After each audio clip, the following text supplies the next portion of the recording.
మానవులు తయారు చేసిన ఏదైనా వస్తువు లైట్ కంటే వేగంగా ఉంటుందా? మనందరికీ తెలుసు, కాంతి వేగమే ఈ ప్రపంచంలో వేగవంతమైందని. కానీ మనిషి తయారు చేసిన వస్తువు కూడా ఇలా వేగంగా ఉంటుందని మీరు ఆలోచించారా? ఇదేంటో వింటే మీరు ఆశ్చర్యపోతారు. ఈ వీడియో ఇలాంటి వస్తువుల గురించి, వాటి వేగం గురించి చెప్పబోతోంది.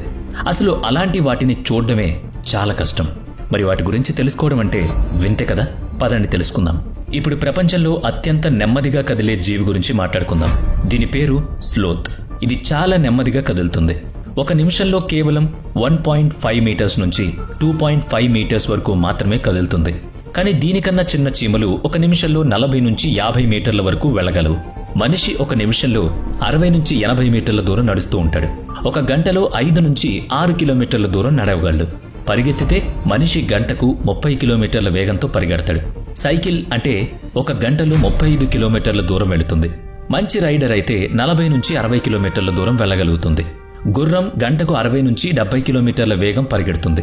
అయితే చిరుత ఇంకా వేగంగా పరిగెత్తగలదు. అది ఒక గంటకు 100 కిలోమీటర్ల దూరం వెళుతుంది. ఇది ప్రకృతిలో అత్యంత వేగంగా కదిలే జీవి. చిరుతపులి ఒక గంటలో 100 నుంచి 112 కిలోమీటర్ల దూరం పరిగెత్తగలదు. కానీ అంతకంటే వేగంగా కదిలే వస్తువు కూడా ఉంది. ఉదాహరణకు ఒక సూపర్ బైక్ గంటలో 120 నుంచి 160 కిలోమీటర్ల వేగంతో ప్రయాణిస్తుంది.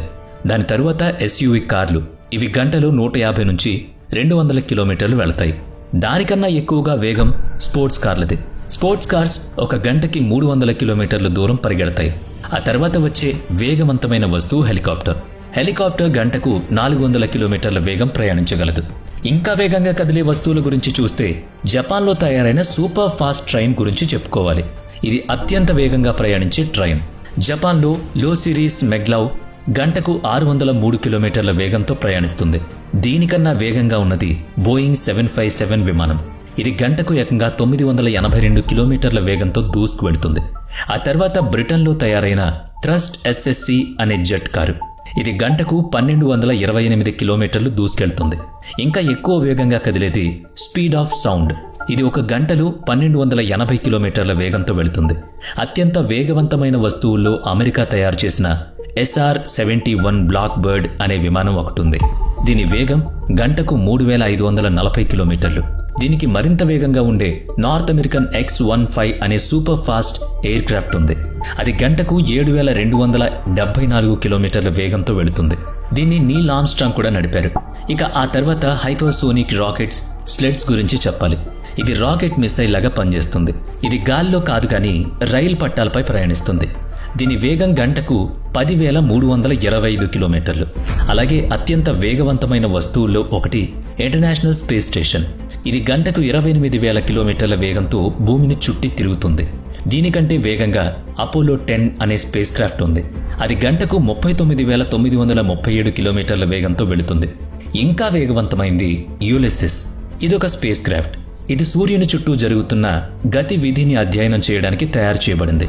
ఇలాంటి వేగవంతమైన వస్తువులు మన ఊహకు అందని వేగంతో వెళుతూ ఉంటాయి. యులిసిస్ అనే స్పేస్ క్రాఫ్ట్ గంటకు 4,680 కిలోమీటర్ల వేగంతో సూర్యుడి చుట్టూ చక్కర్లు కొడుతోంది. ఇది ఇప్పుడు పనిచేయడం లేదు. తర్వాత స్టార్డస్ట్. ఇది ఒక ఆర్టిఫిషియల్ ఉపగ్రహం నాసా రూపొందించింది. దీని వేగం గంటకు 4,644 కిలోమీటర్ల వరకు ఉంటుంది. ఇది కమెట్స్, ఆస్ట్రాయిడ్స్ గురించి అధ్యయనం చేయడానికి తయారైంది. తర్వాత వోయేజర్ 2 అనే స్పేస్ ప్రోబ్ గురించి చెప్పాలి. ఇది గంటకు 5,523 కిలోమీటర్ల వేగంతో ప్రయాణిస్తుంది. ఇప్పటి వరకు ఇది 19.5 బిలియన్ కిలోమీటర్ల దూరం ప్రయాణించింది. అంటే భూమి నుంచి సూర్యుని చుట్టూ 15 సార్లు తిరిగేంత దూరం న్యూ హారైజన్స్ అనే స్పేస్ ప్రోబ్ 2016లో నాసా ప్రారంభించింది. దీని ఉద్దేశం ప్లూటో, క్యూబల్ బెల్ట్ను అధ్యయనం చేయడం. ఇది తన మిషన్లో విజయవంతమైంది. మరొక వేగవంతమైన స్పేస్ ప్రోబ్ వోయేజర్ 1. ఇది గంటకు 61,500 కిలోమీటర్ల వేగంతో ప్రయాణిస్తుంది. ఇప్పటి వరకు ఇది భూమి నుంచి 24.5 బిలియన్ కిలోమీటర్ల దూరం వెళ్ళింది. అంటే భూమికి సూర్యునికి మధ్య దూరం కంటే 18 రెట్లు ఎక్కువ. 1973లో నాసా జూపిటర్ ఇంకా సోలార్ సిస్టమ్ బయట ప్రపంచాన్ని అధ్యయనం చేయడానికి పయనీర్ 10 అనే ప్రోబ్ను లాంచ్ చేసింది. ఇది తన మిషన్లో విజయవంతమైంది. అంతేకాకుండా అంతరిక్షంలో సోలార్ సిస్టమ్ను దాటి ఇంటర్స్టెల్లార్ స్పేస్లోకి ప్రవేశించింది. అయితే 30 ఏళ్ల తర్వాత 2003లో దాని సిగ్నల్స్ ఆగిపోయాయి. ఇది అంతరిక్ష గర్భంలో ఎప్పటికీ కనబడకుండా కనుమరుగైందన్నమాట. దాని వేగం గంటకు 1,32,000 కిలోమీటర్లు. మరో వేగవంతమైన ప్రోబ్ పయనీర్ 11. ఇది కూడా 1973లో ప్రారంభించబడింది. దీని వేగం గంటకు 1728 కిలోమీటర్లు. 1973లో ప్రారంభించబడిన పైనీర్ 11 ప్రోబ్ 1974లో జూపిటర్ దాటి 1979లో శనిని అంటే శాటర్న్ని దాటి అంతరిక్షంలోకి ప్రవేశించింది. 1995లో ఇది భూమికి సంకేతాలు పంపించడం ఆపేసింది. తర్వాత మరో వేగవంతమైన యంత్రం గెలీలియో ఆర్బిటర్. ఇది 1989లో నాసా ద్వారా జూపిటర్ ఇంకా దాని చందమామలపై పరిశోధన చేయడానికి పంపించబడింది.